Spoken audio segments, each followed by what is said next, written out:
waxayna ciqaabtu u kala badsadeen siday faldambiyeedka foosha xumaa ugu kala badsadeen.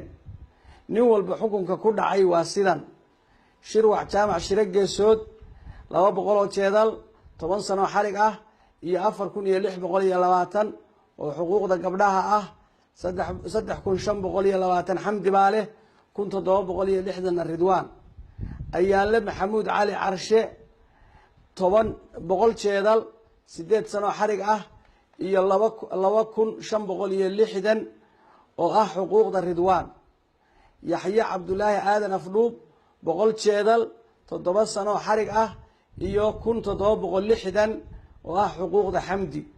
yaasir maahir xaashi 200 jeedal 6 sano xarig ah iyo 3520 oo ah xuquuqda gabdhaha 1760 ridwaan 1760 xamdi. cabdirasaaq xoos jibriil 100 jeedal 5 sano xarig ah iyo 1760 oo ah xuquuqda xamdi.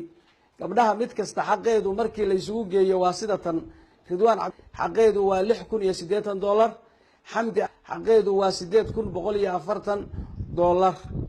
fiiro gaara: wiilasha xabsiga hadday dhammaystaan lama sii dayn karo iyadoon la bixin xaqa gabdhaha.